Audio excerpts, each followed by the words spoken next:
Vayan tomando sus Biblias entonces. Hoy vamos a dar continuidad a lo que hemos venido estudiando.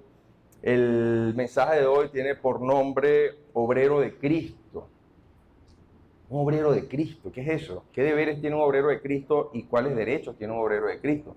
Estamos en el Evangelio de Lucas, capítulo 10. Hoy estaremos caminando sobre los versículos del 7 al 12, ¿ok? En este momento en la vida de Jesús estamos en el tiempo previo a la cruz, ya no queda mucho, algunas personas dicen que faltan 3 semanas, otros dicen que fueron los últimos 6 meses, como sea, ya la cruz se ve, ya está en el horizonte, ya Jesús ve y dice, debo ir a Jerusalén, va de camino a Jerusalén, de hecho en medio de esto que vamos a leer hoy, es la etapa final del ministerio terrenal de Jesús, según el Evangelio de Lucas. Y él ha llamado y designado a 70 de sus discípulos. De hecho, en el libro de Lucas, saben que hay 4 evangelios, ¿ok? Hay 3 evangelios que se llaman sinópticos porque tienen quizás en muchos puntos de sus evangelios, tienen las mismas narraciones vistas desde varios puntos de vista, pero coinciden en muchas narraciones. Pero en el Evangelio de Lucas, de aquí en adelante vamos a conseguir cosas que solamente se consiguen en el Evangelio de Lucas. Y esto que estamos viendo aquí hoy, cuando que Jesús envía 70, solamente aparece en el Evangelio de Lucas, pero tiene similitud con muchas otras narraciones cuando Jesús envió a sus 12 en los otros evangelios, el Evangelio de Mateo y de Marcos. La semana pasada concluimos que Jesús, el Señor, es quien llama y envía. ¿Sí? De que no debíamos ir por nuestra propia cuenta, si nadie nos ha llamado y si el Señor no nos ha enviado.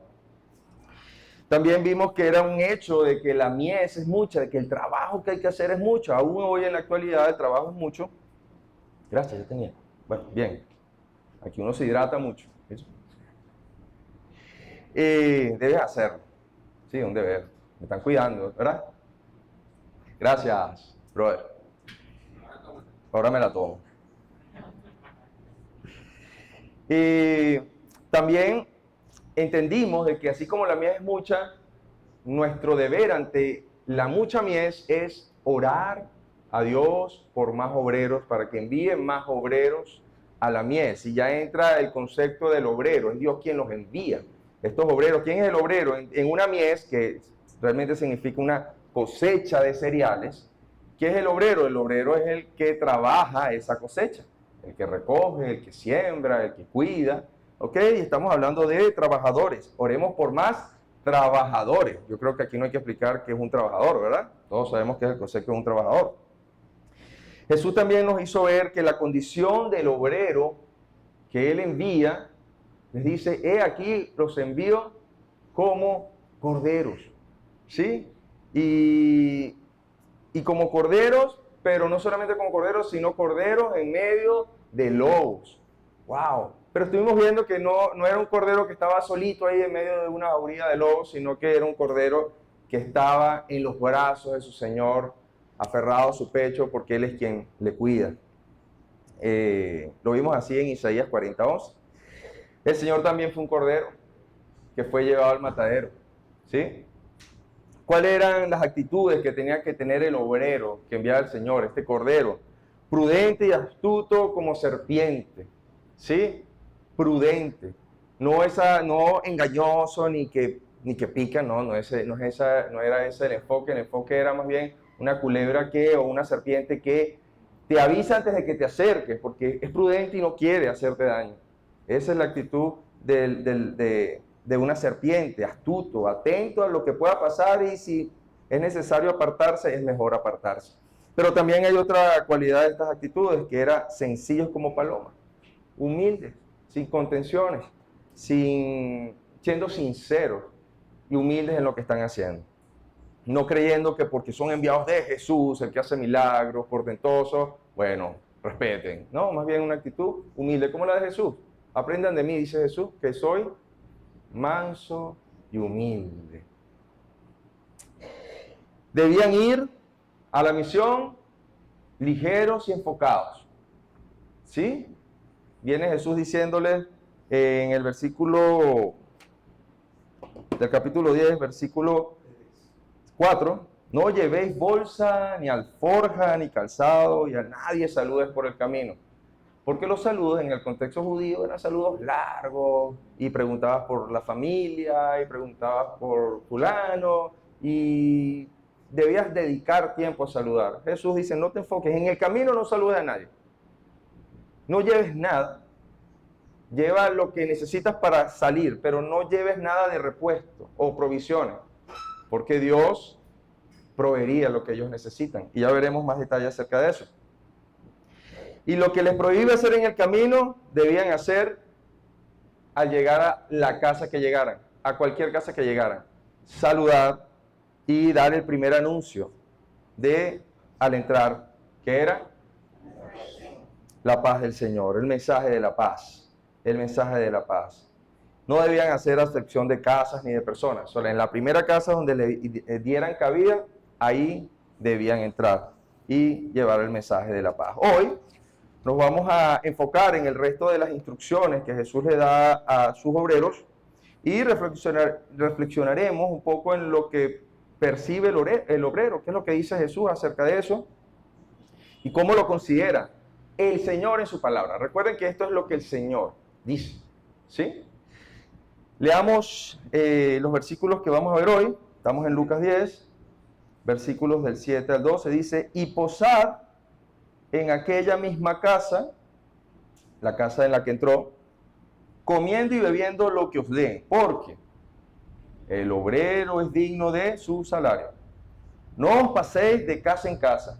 En cualquier ciudad donde entréis y os reciban, coman lo que os pongan adelante y sanen a los enfermos que en ella haya. Y decidles, se ha acercado a vosotros el reino de Dios.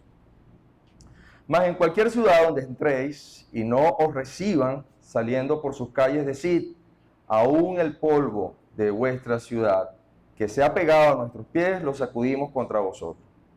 Pero estos sepan, o esto sabed, que el reino de Dios se ha acercado a vosotros. Y os digo que en aquel día será más tolerable el castigo para Sodoma que para aquella ciudad. Acompáñenme, vamos a orar, porque el Señor nos llene de su espíritu y abra nuestro entendimiento. ¿Sí? Acompáñenme. Padre, te doy gracias por tu amor, misericordia, al vernos aquí, Señor, con el privilegio de poder estudiar tu palabra juntos, Señor, como congregación, libremente. Gracias, Dios, porque tú has dispuesto el corazón de cada una de las personas que están aquí, Señor, el venir a escuchar de ti en un acto de adoración, creyendo que tu palabra es verdad. Estamos aquí, Señor, con el corazón dispuesto a recibir lo que tienes para nosotros, Señor. Señor, limpia nuestro corazón. Si hay algo que pueda estar afectando nuestra comunión contigo en este momento, Señor, hoy lo entregamos en tus manos. Ayúdanos a ser conscientes de eso y ser limpios para recibir de ti lo santo, lo puro y lo sabio de tu palabra, Señor. Gloria te damos, Dios. Toma el control de mí, que sean tus palabras y no las mías, que sea tu sabiduría y no las mías, Señor. Hablando al corazón que tú conoces, que tú sabes que está aquí, necesitando lo que tú sabes que le vas a dar hoy, Señor. Para la gloria tuya te oramos, Señor, en el nombre de Jesús. Amén y amén.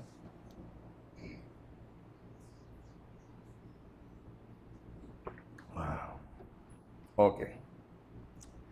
Dice el versículo 7, ¿qué viene hablando Jesús? Viene hablando de lo anterior. Y posad en aquella misma casa. Esta misma casa es la casa a la que a ellos le dieron recepción al llegar a la ciudad, ¿sí? O al lugar donde llegaran. Ese sería el sitio donde se hospedarían. La primera persona que les abría la puerta y los recibía, ese era el sitio en el que debían entrar y era el sitio en el que debían quedarse durante el tiempo que necesitaran estar allí anunciando el reino. Evidentemente, no iban a entrar a una casa sin que fueran invitados. No era algo como que iban a llegar, y esta casa se ve chévere, toca ahí, vamos para adentro. No, era la casa donde alguien los llamara a entrar. Y el mensaje de paz que debían dar en la casa no era a la casa en sí, era a cada uno de los habitantes de esta casa. Y cada uno particularmente recibiría o rechazaría el mensaje. También implicaba que no elegirían otra casa y se irían a la siguiente. Es decir, al entrar, bueno, mira, aquí nos están recibiendo, entramos y cuando digamos, cónchale, pero aquí hay demasiado zancudo.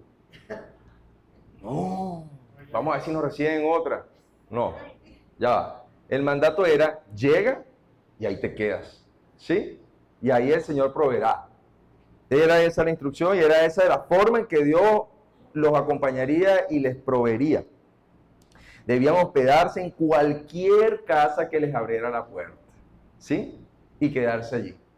De pronto iban enfilados hacia aquella casa tal y les abrió fue el ranchito al lado. Al ranchito, ¿sí? Ahí estaba Dios mostrando su soberanía seguramente con cada uno de ellos. Y le decía, y les dice, y les da otra instrucción, le dice, comiendo y bebiendo lo que os den, ¿ok? Y de pronto usted dice, bueno, yo como esta piedra, porque usted le enseñaron a comer de todo desde pequeño.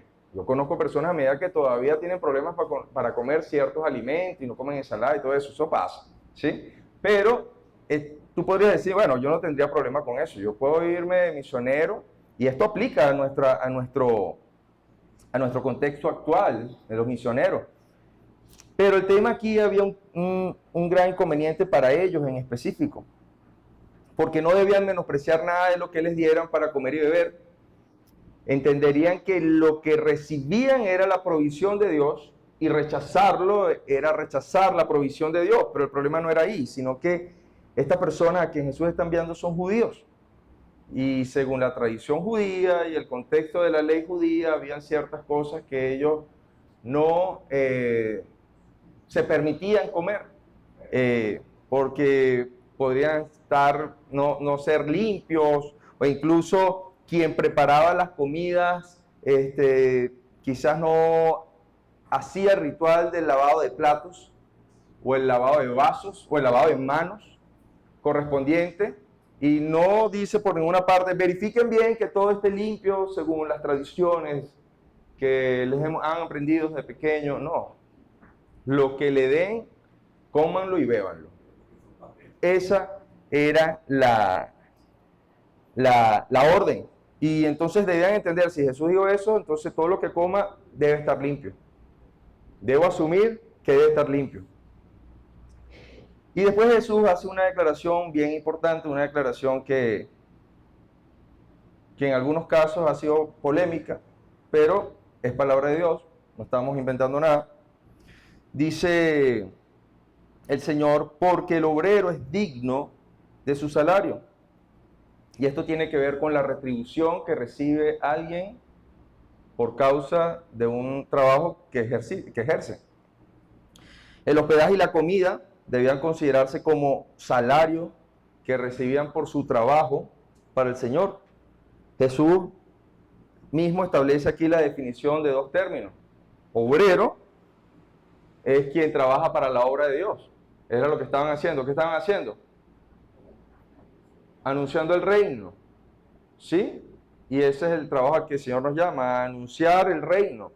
Esa era la obra, ¿sí? Y entre otras cosas, para hacer ver que venían en el nombre de Jesús, y ya vamos a ver un poco de eso. Pero hay otro concepto que también Jesús define aquí, lo que es el salario, que es una retribución que debe percibir el obrero. No es algo que puede, sino que debe percibir, que tiene derecho a percibir.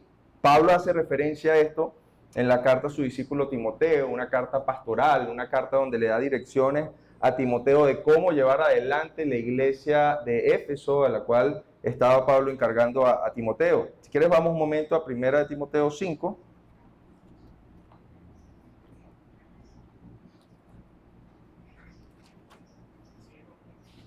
...17... dice, y está hablando de las personas que trabajan, que gobiernan, y también aquí habla como que el gobernar una congregación, gobernar una iglesia, también estaban ejerciendo un trabajo. Dice, los ancianos que gobiernan bien sean tenidos por dignos de doble honor, mayormente los que trabajan mayormente los que trabajan en predicar y enseñar. Pues la Escritura dice, no pondrás bozal al buey que trilla, y digno, repite, es el obrero de su salario. Ok, primero dice que son dignos de doble honor. Algunas personas interpretan esto de un honor como un honor mayor, otros como que un honor por ser ancianos y un honor por estar trabajando, como si se tratara de dos remuneraciones, ¿ok? Pero entendemos que definitivamente deben recibir honor y específicamente los que trabajan en predicar y enseñar el Evangelio, la palabra, ¿ah? Exactamente, los honorarios, exacto, de la palabra honor. Y esto nos define de que lo que describe Pablo aquí es un trabajo. ¿Por qué es un trabajo? No es tan sencillo porque la verdad que muchas veces de que estuve allá me parecía como que voy a la iglesia y se para alguien y da un mensaje y chévere. Y seguramente él va hablando de lo que el Señor le pone, pero no es así. Eso no sería lo que especifica Pablo de gobernar bien o de prepararse bien para enseñar y predicar el Evangelio.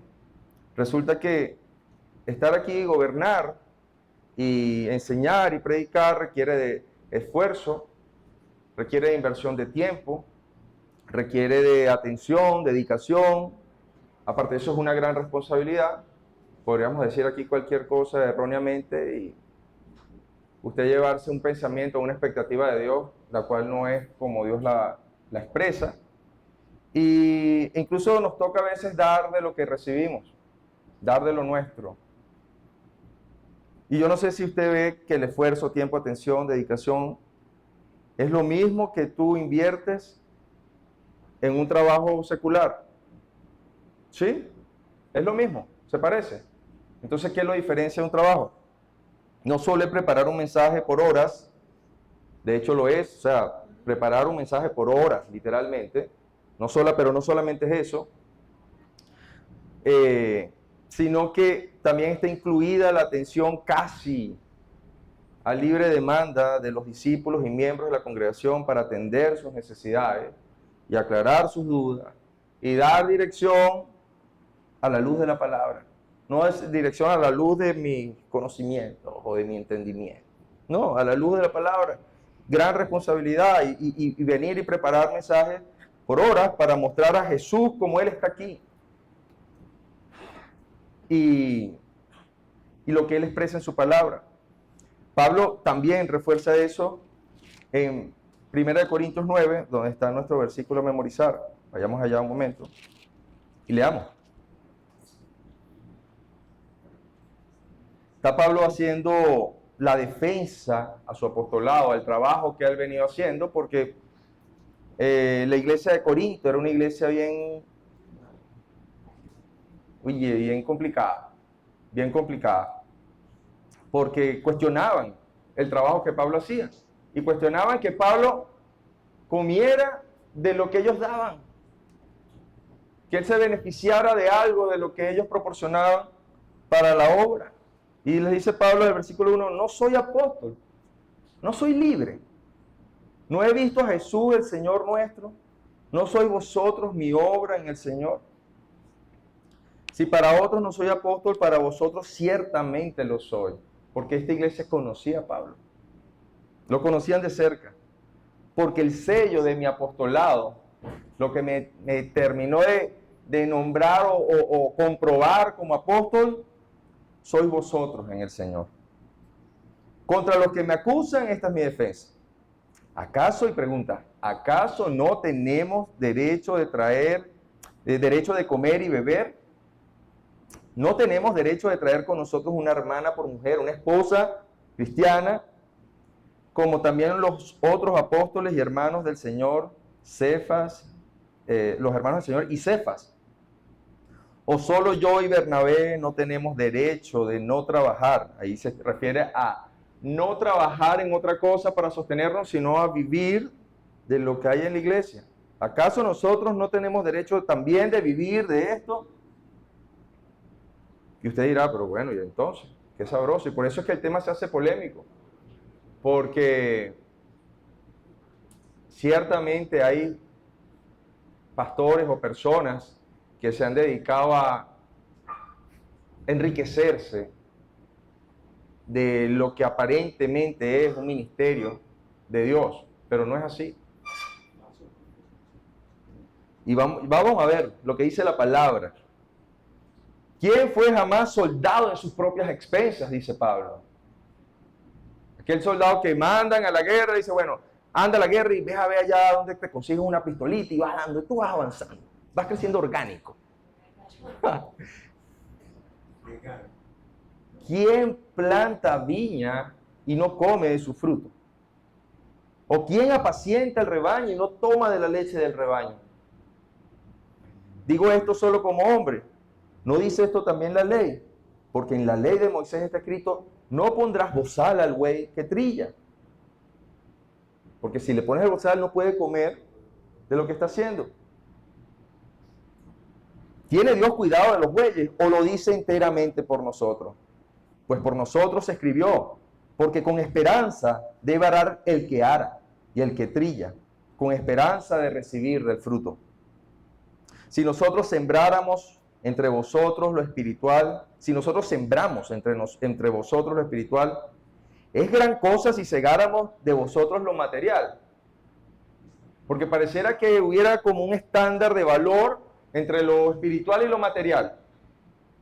Y entonces con lo espiritual, ay, sí, no, lo espiritual, ay, sí, ven, ora por mí, dale, bueno, yo oro por ti. Que mira, pero vamos a lo material, no, ya va.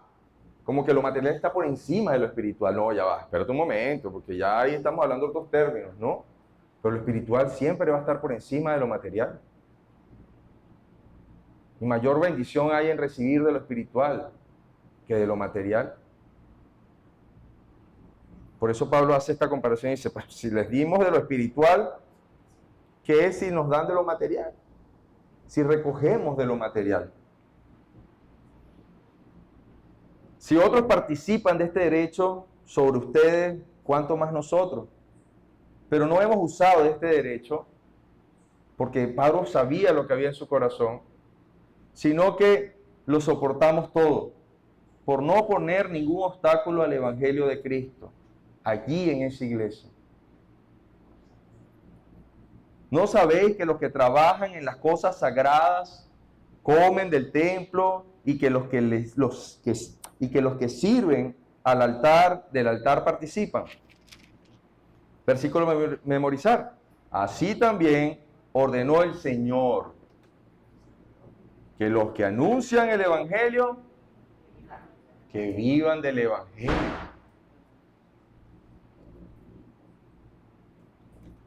Pero yo de nada de esto me he aprovechado, ni tampoco he escrito esto para que se haga así conmigo, porque prefiero morir antes que nadie desvanezca esta mi gloria. Pablo le está diciendo, yo no le estoy escribiendo esto para que den. Y de hecho, hoy no estamos predicando de esto para que den. Estamos mostrando la palabra de Dios. Y si esto habla a su corazón, ya eso es entre usted y el Señor. Yo estoy enseñando lo que dice. Y es un trabajo al que hemos sido llamados y que proporciona gozo y satisfacción, créalo. Aún no recibamos nada en lo material, en lo espiritual, somos muy enriquecidos. Somos muy bendecidos. Es un trabajo, pero dice el Señor que es un trabajo digno de retribución para la provisión, como cualquier otro trabajo. Dios lo va a hacer y lo ha hecho hasta ahora. Nos ha provisto de múltiples formas, pero una de ellas ciertamente es de lo que ustedes aportan y dan. Cuando recogemos, no recogemos para enriquecernos, recogemos para que sinceramente aquí en esta iglesia el reino prospere, para que el reino se extienda, para que tengan sillas, para que tengan aire, para que quien venga aquí pueda sentir una comodidad y no solamente pueda escuchar la palabra de Dios, sino que pueda escuchar la palabra de Dios de una forma cómoda, que no le genere distracción. y requiere tiempo, y requiere inversión, tiempo. Ayer estuvimos todo el día acá ajustando cables y conexiones y estamos felices porque se hizo un buen trabajo. Hoy escucharon las alabanzas, vieron como si se escucha algo diferente. Todo esto es parte de un equipo que trabaja. Todo esto es parte, su silla. Vean el piso, cómo brilla. Eso lo limpia alguien que cobra. Esto es parte de la obra. Pero también hacemos muchas otras cosas más que usted ni se imagina. Pero lo hacemos contentos y alegres.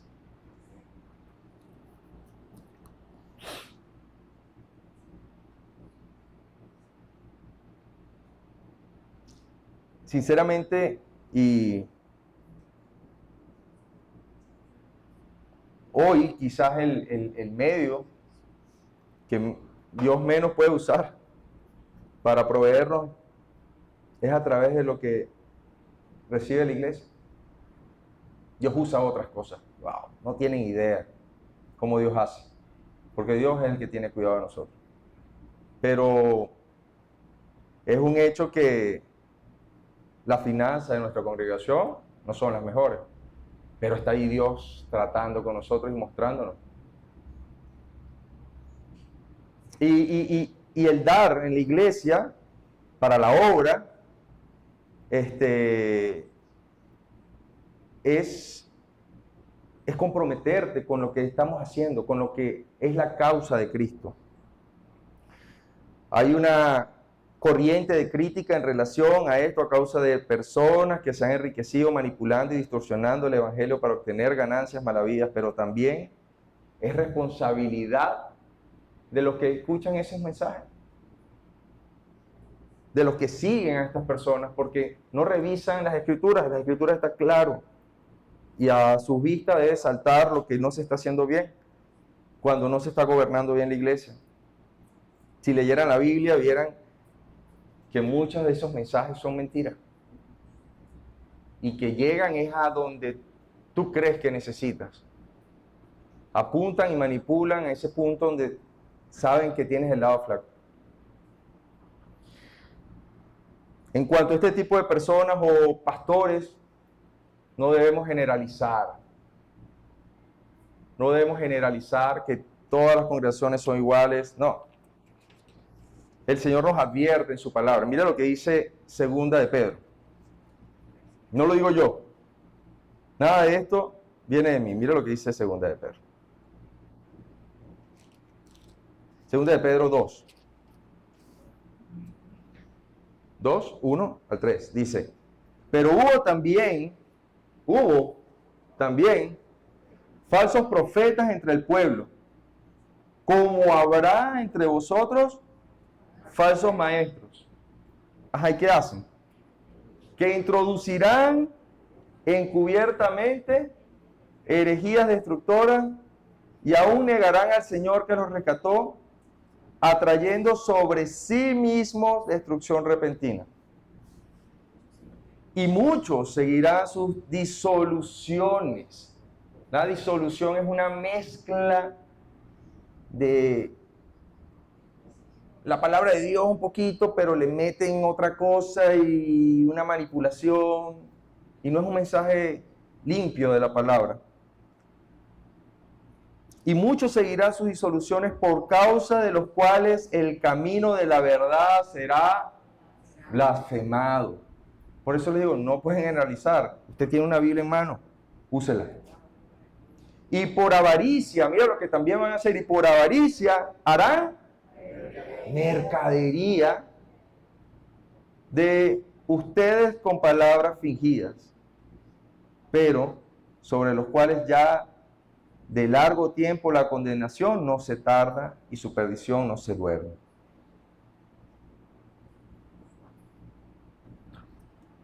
Esto traerá consecuencias.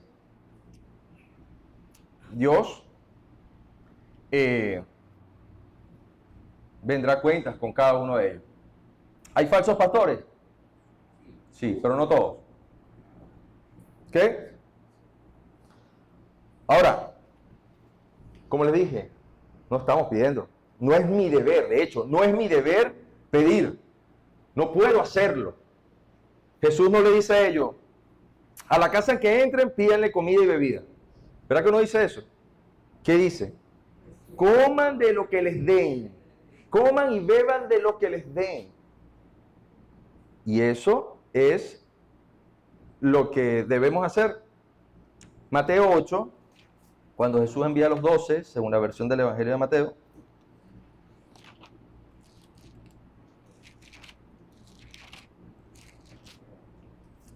Mira lo que les dice.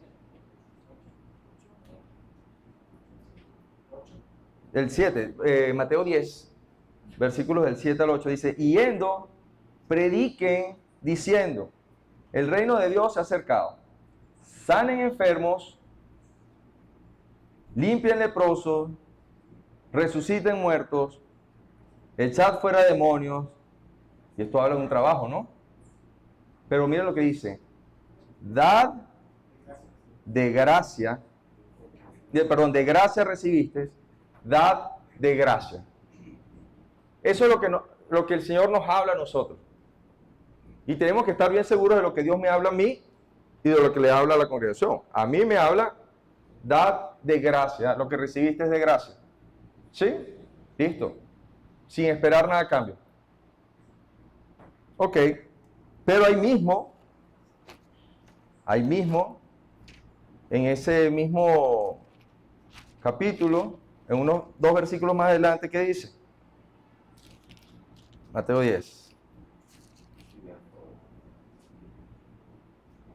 No proveáis de oro, ni plata, ni cobre en vuestros cintos, ni de alforja para el camino, ni de 2 túnicas, ni de calzado, ni de bordón. ¿Ok? Porque el obrero es digno de su trabajo. Ya va. Ok. Me dices que haga todo esto y que lo dé de gracia, porque de gracia lo recibí. Buenísimo, ok. No hay nada, pero también me dice, Señor, que no lleve nada. Sí. Porque tú eres digno de lo que vas a recibir.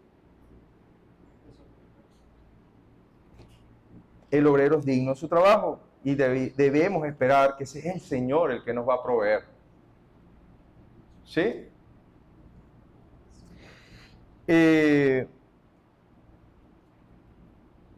Filipenses, mira lo que pasa en Filipenses 4. Y vamos a ver el ejemplo de 2 iglesias. Ya vimos la de Corinto, que era una iglesia que no daba para la causa, por lo menos la de Pablo, cuestionaban lo que hacía, cuestionaban la forma o que agarrara o no para eso, y Pablo trataba de fue fiel, mejor dicho, en no tomar para no ser tropiezo, pero Dios por otro lado proveía. Mira lo que dice Filipenses 4. Dice, 10, versículo 10, en gran manera me gocé en el Señor de que ya al fin habéis revivido vuestro cuidado de mí, de lo cual también estabais solícitos, estaban anhelando poder ayudar para la causa, para mi causa, pero les faltaba la oportunidad, no habían podido hacerlo, no es que no habían querido, no habían podido. No lo digo porque tenga escasez, pues he aprendido a contentarme cualquiera que sea mi situación. Y ahí, ese es nuestro trabajo, contentarnos en cualquier situación. Sé vivir humildemente y sé tener abundancia. En todo y por todo estoy enseñado, así para estar saciado como para tener hambre, así para tener abundancia como para padecer necesidad. Y es porque Cristo lo fortalece. Y ese versículo que hemos leído muchas veces, todo lo puedo en Cristo que me fortalece, se refiere a esto, a la manera de vivir sin distracción en el Evangelio, en la obra, sea cual sea mi circunstancia económica, porque eso es lo que está hablando. Aún en la escasez puedo hacerlo, puedo seguir haciendo la obra, porque Cristo me fortalece. Sin embargo, bien hiciste en participar conmigo en mi tribulación. Y sabéis también ustedes, oh filipenses, que al principio de la predicación del Evangelio, cuando partí de Macedonia, ninguna iglesia participó conmigo en razón de dar y recibir, sino solo vosotros. Mientras ninguna iglesia daba, Dios está usando a los filipenses para proveer a Pablo. Pues aún a Tesalónica me enviaste una y otra vez para mis necesidades. No es que busque dádivas, y no es que busquemos aquí dádivas, sino que busco fruto que abunde en vuestra cuenta. Porque al fin, el que es bendecido por dar es quien da. Pero todo lo que he recibido y tengo abundancia, estoy lleno, pero todo lo he recibido y tengo abundancia, estoy lleno, habiendo recibido de Epafrodito lo que enviasteis, olor fragante, sacrificio acepto, agradable a Dios. Y a estos quien da, a estos que dieron, a estos que están dando para Pablo, hay una promesa. Aquellos que están dando para la obra. Y es una promesa no mía, es del Señor. Dice, mi Dios ¿pues qué? Pues, por lo anterior, en consecuencia de, porque han dado, Dios suplirá todo lo que os falte conforme a sus riquezas. No es de sus riquezas, sino conforme a sus riquezas en gloria en Cristo Jesús. Al Dios y Padre nuestro sea gloria por los siglos de los siglos. Amén. Esta fue la experiencia de Pablo. Y lo enseñamos porque es parte de la serie que hemos venido estudiando. ¿Sí? Por un momento les confieso que tuve dudas porque dices, oye, pero entiendo que es el Señor el quien da el mensaje. El problema no está en la palabra de Dios, de lo que Dios enseña, sino en el corazón del que no ha entendido la verdad, del que ignora. El dar es un mandato del Señor. Es un mandato del Señor que bendice. Que bendice. Pablo dice, recordando palabras del Señor Jesús, como decía el Señor Jesús, más bendición hay en dar que en recibir. Lo dice el Señor. ¿Sí? Tú no das de lo tuyo, das de lo que Dios te dio. ¿Sí? Dar es cuestión de honrar a Dios. No solo de tu dinero, sino de tu tiempo, de las cosas que Dios ha puesto en tus manos. Dios no necesita nuestro dinero. Dios es quien provee. Dios es Jehová Jireh. Y es hacer tesoros en el cielo. El dar específicamente a la iglesia es cuestión de identidad. El dar es identidad. De cómo te ves en la obra. De cómo te ves aquí en la iglesia. Si sientes que esto es parte de, que perteneces a esto, a lo que estamos haciendo. Cómo te ves en la causa de Cristo, en lo que hacemos. Cómo ves a Dios en tu vida. Es cuestión de entenderlo. Quien trabaja para la obra tiene derecho de vivir de la obra. No se trata de una ofrenda puntual u ocasional, sino de establecer un salario digno que permita vivir mientras se sirve tiempo completo al Señor y se cumple con la misión encomendada. Quienes dedican su vida al servicio de la enseñanza y de la predicación deben ser liberados de toda otra ocupación para hacer el ministerio con tiempo suficiente. Pero ¿qué tal de que no podamos dedicar el tiempo suficiente porque tenemos que trabajar en otras cosas para conseguir el sustento? Sigue Jesús en sus instrucciones del mismo versículo 7, capítulo 10. No os paséis de casa en casa. Como estudiamos en el estudio del envío a los 12, en Lucas 9, ¿ok? Pueden buscar ese mensaje en YouTube. Y el mensaje previo a este también está ya en nuestro canal de YouTube, ICCDB Valencia.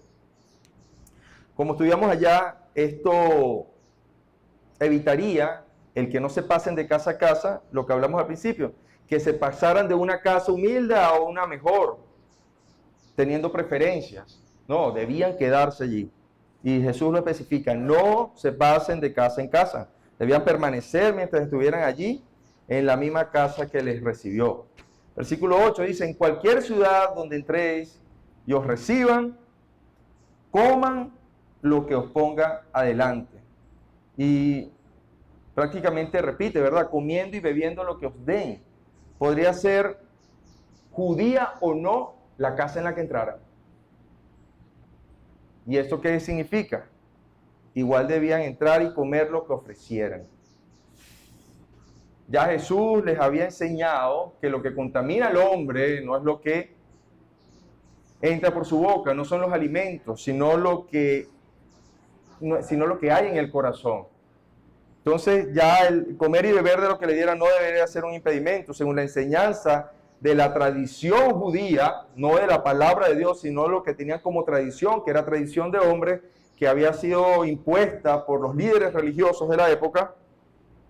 Era una abominación siquiera compartir, ser parte de una amistad con alguna persona que no fuera judía o con algún gentil.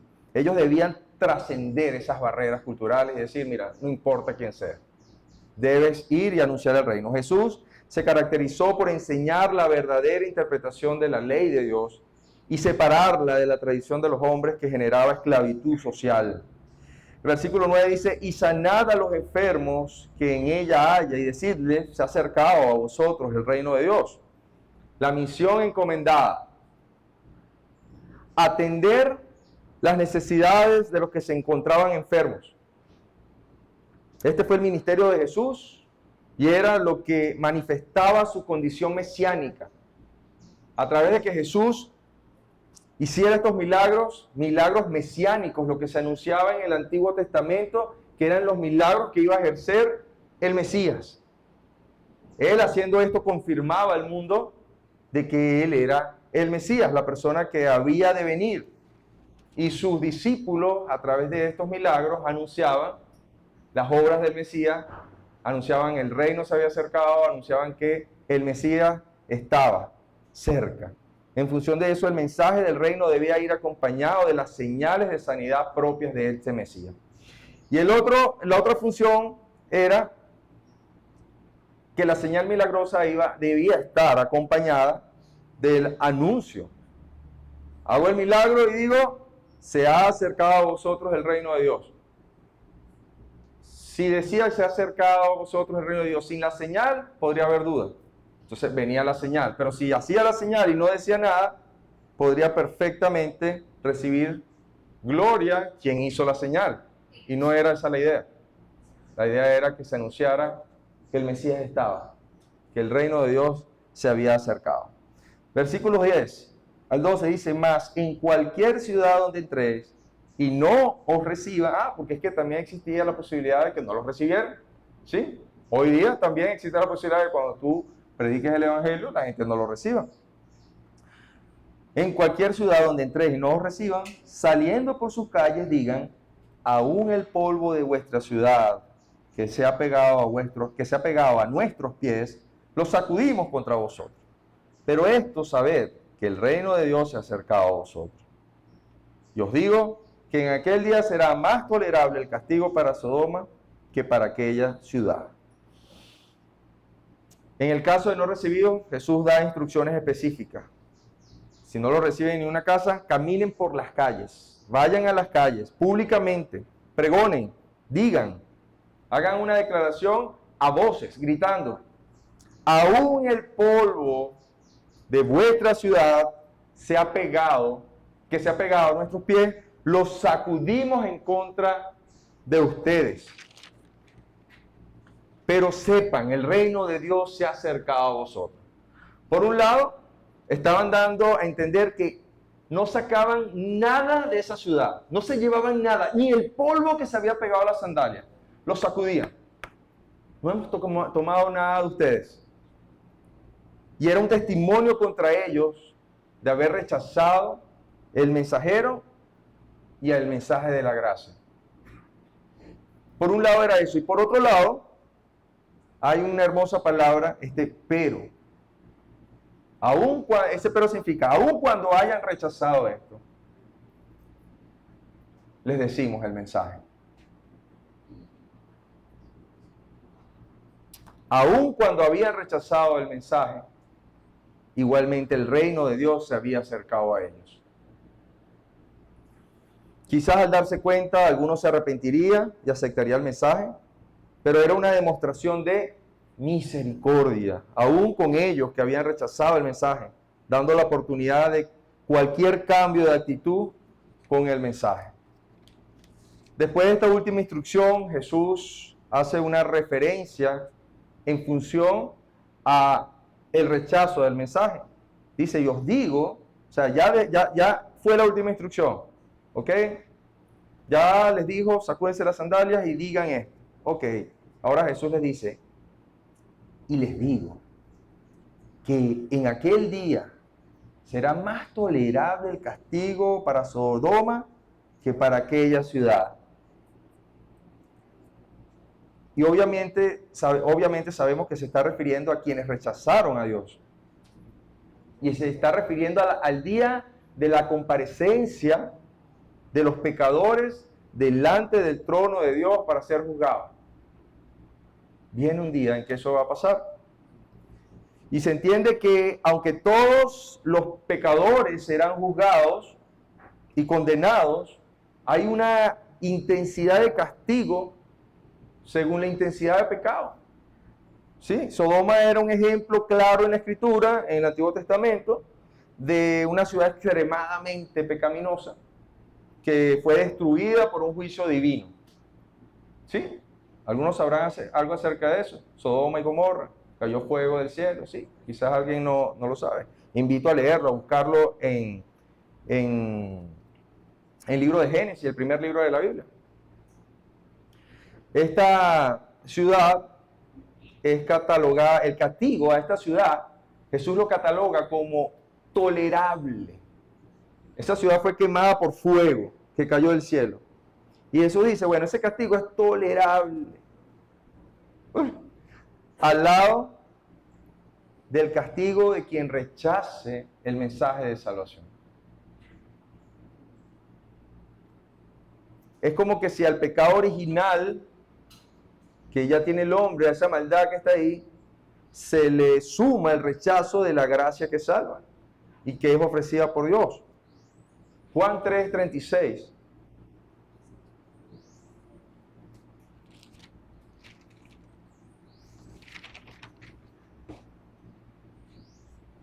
¿Quién es? Dice Jesús, el que cree en el Hijo tiene vida eterna.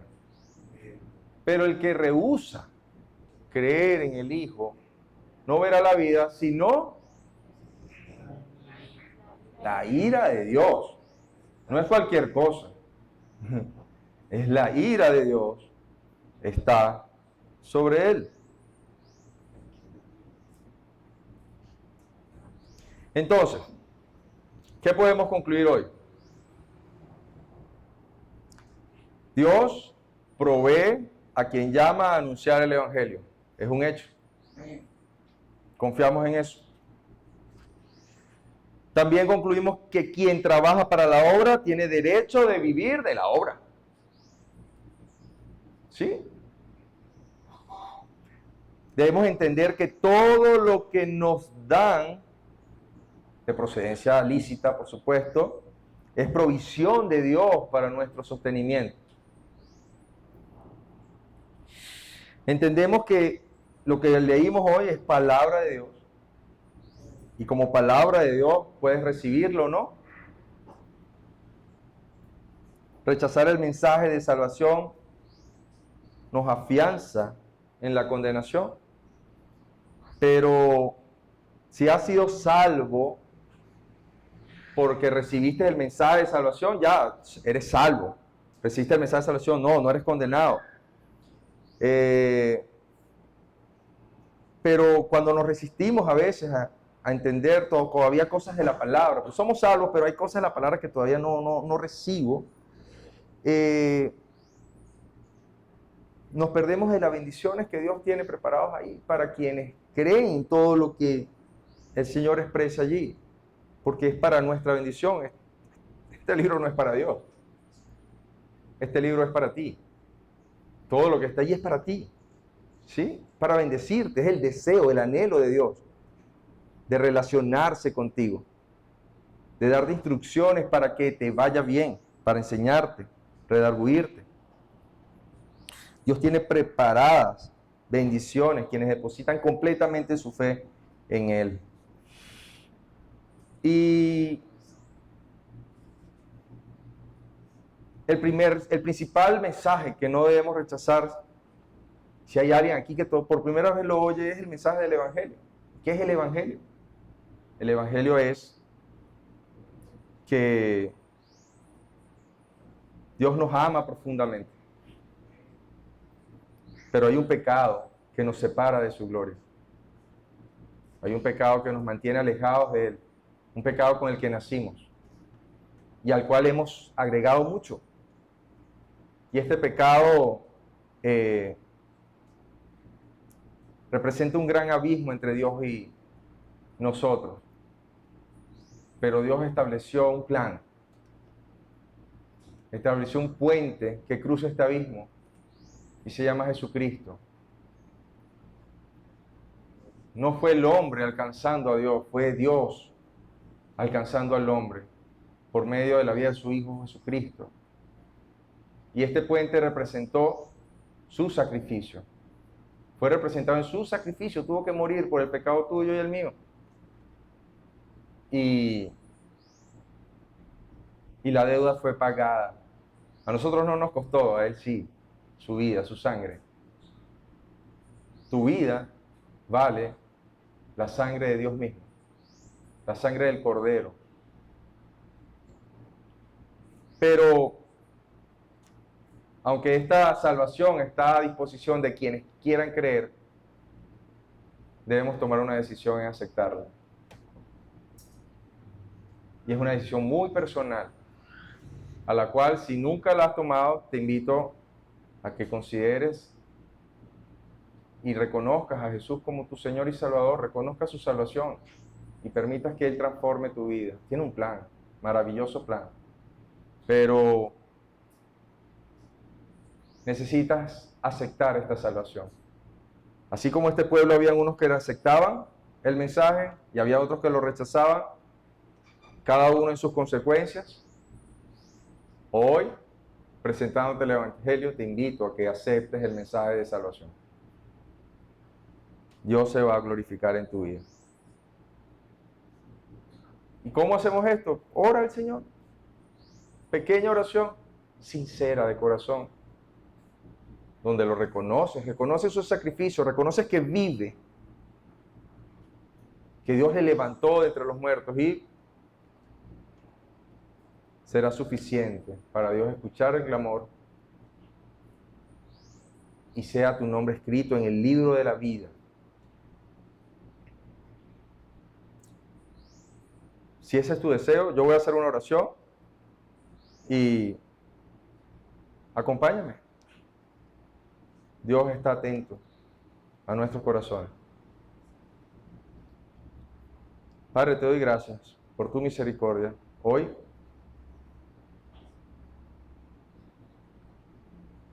queremos reconocer tu sacrificio, Señor, en la cruz, como el pago necesario por toda mi culpa. Reconocemos que tu sacrificio nos libró de la condenación eterna y nos ha dado vida eterna. Reconocemos que eres el Señor y Dios. Reconocemos que moriste en la cruz por amor a nosotros, pero el tercer día resucitaste. Que fue un sacrificio apto, aceptado, el cual hoy recibimos.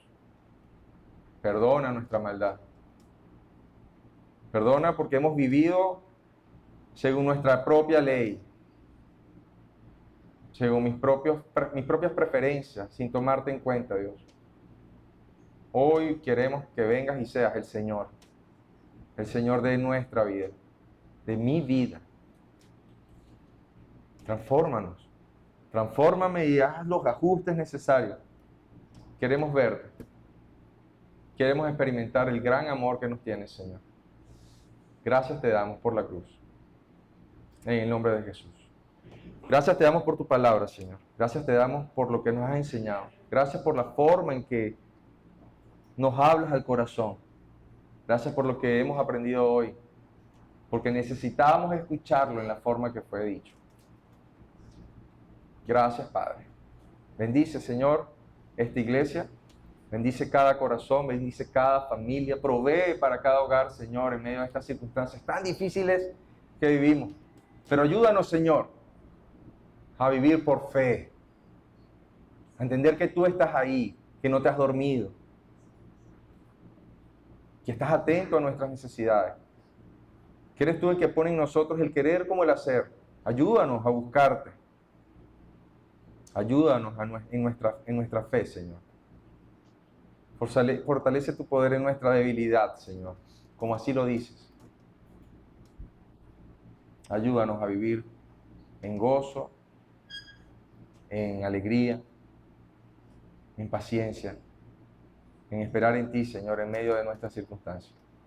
Te adoramos, Rey, en el nombre de Jesús. Amén.